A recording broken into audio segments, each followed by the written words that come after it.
So that's a wrap. Season 1 of the iCarly revival series. This is literally rocking my world. It was the 2 failed marriages. Well, my friends, it looks like our journey with the iCarly revival has reached the end.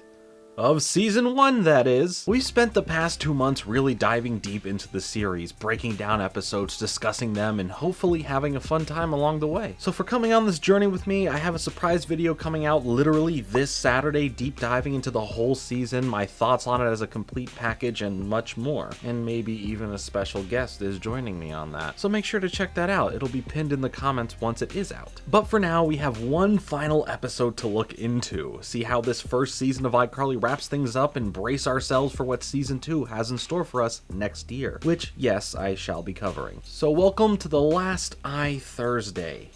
For now. So make sure to hit that like button to see more content like this, and let me know in the comments what other shows you'd like to see a series on like this as well, because I've had a blast doing it. Episode 13, I Return to Webicon. Wait, the Webicon? Oh wow, let me take a wild guess. Something is going to get in the way and interfere with them going.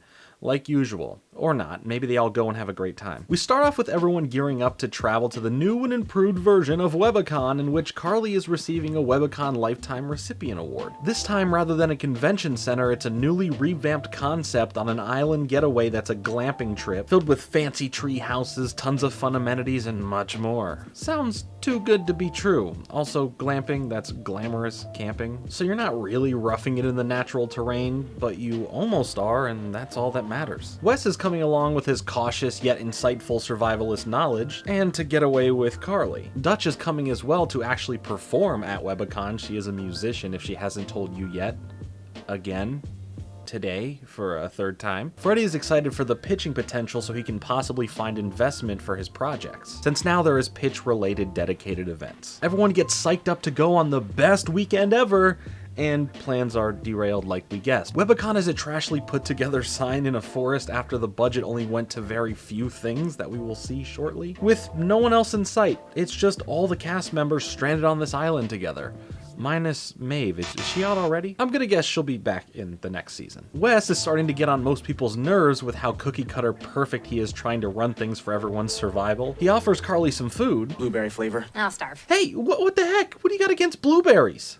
Hater. Here's where we start seeing some cracks form in their relationship once Carly starts to try and be spontaneous and have some semblance of fun here with Wes, who is overcautious regarding everything Carly brings up doing. Freddy, on the other hand, is starting to show how down on himself he has become and even begins giving up on his tech-related entrepreneurship. Even when Spencer and Millicent try and build him up, he fully begins giving up on Kevin, the name of his animal pairing app from the end of the last episode. Harper and Carly are both annoyed with how Wes is setting the downer moods even further as Carly reminisces on her previous boyfriend seen in episode 1 of the show, Bo, and how spontaneous and fun he was. Basically, they were just on the same wavelength and you wouldn't understand. In a perfect moment of fate, right behind them is this giant unmissable treehouse that no one commented on, but more importantly, Bo. For some reason. Well, actually that reason turns out to be that he was actually presenting the award to her in the ceremony. He is also a content creator, if you remember, and apparently the largest one they invited, hence the large and really only treehouse accommodations on the island. In conversation, we learn that he and his girlfriend we heard about at the start of the season have broken up, and he offers to let everyone stay in the treehouse with him since, you know, they don't have a place at all. Millicent and Spencer, though, plan on hatching a scheme together to help boost up Freddy by convincing Bo to hear out Freddy's pitch on the app and make sure Freddy thinks he got Bo's interest on it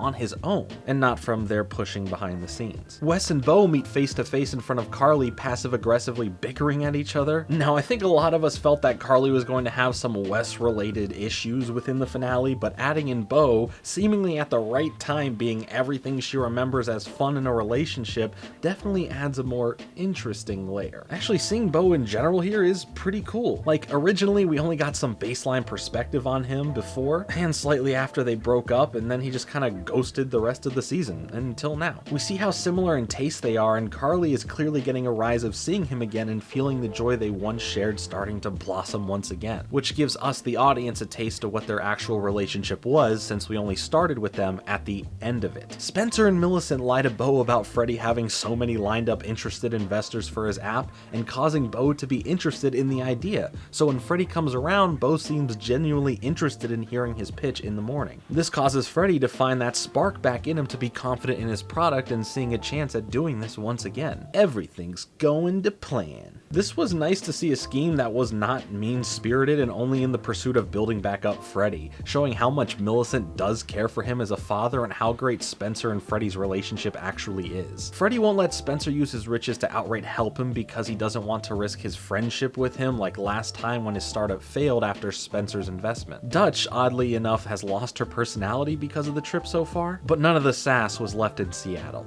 That's for sure. We start seeing how much more likable and personable Bo is around everyone as he is getting all the attention on him, as Wes gets uncomfortable with how close Carly and Bo are acting towards each other. It really drastically feels like Carly and Bo have this genuine spark while Wes is becoming more completely the opposite of Carly. Oh, never mind about Dutch, she's back to herself again. Kind of. Wes, getting fed up with everything, plans on storming out, but I guess instead, a storm came storming in.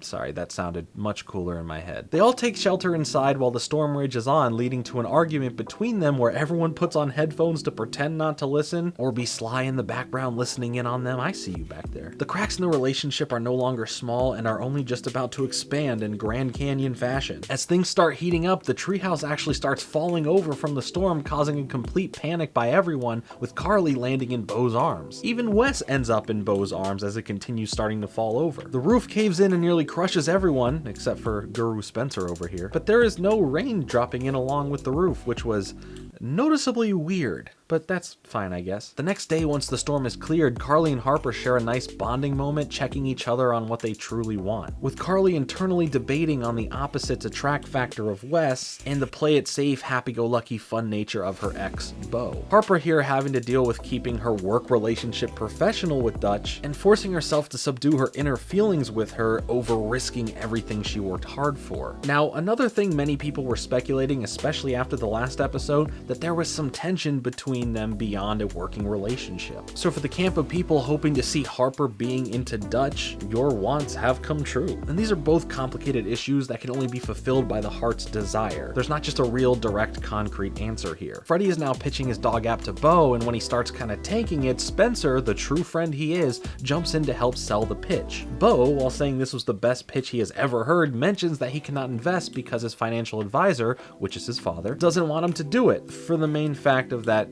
he just doesn't like dogs that much. But Bo thinks that he has all these investors lined up and just says, hey, everything will be a-okay. And it slips out that Spencer and Millicent were pulling the invisible strings all along to get this all to work out. But in another touching moment, Millicent exclaims she wants to invest in the app with the remaining change and bills that she has within her pocket. And Spencer, at the risk of what happened last time, wants to make sure Freddy knows he really wants to do this beyond just friendship and believing in the app, and Freddy in general. And all these sentiments actually cheer Freddy up in a very meaningful way, especially when he was at his lowest, feeling like a complete failure. This gives Freddy that W he's been waiting for, and yet we won't see where this goes until next season. Now, one of the larger ending moments is when Harper and Dutch speak on their interest in each other, but vow to keep it professional and wash away those thoughts for 5 seconds before they lock lips and start something new, leading into the next season. Carly ends up being surprised by West, who built a podium and made a makeshift award to celebrate Carly, the whole reason they were there in the first place, but that kind gesture is ruined once Bo comes back with the real trophy, and they both begin fighting over her professing their individual love for Carly. But she luckily gets saved from saying anything as a helicopter passes over them to save everyone from the island. Now we end this episode on a parody of something similar to Fire Festival, having the cast give these testimonials about the lied to experiences and their own experiences, also giving us a cliffhanger of who she was more interested in. Will it be Bo, who is the spontaneous fun and similar easy route as she put it, or the different harder opposite relationship that could be a growing point to get out of the comfort zone with Wes? Will she just choose neither, as that type of pressure shouldn't just be posed in a simple who do you love back sentiment? Or will she choose this brand new Honda Civic hatchback and a 4-day all expenses paid vacation to Atlantis, Bahamas, where you can chill at the spa to refresh,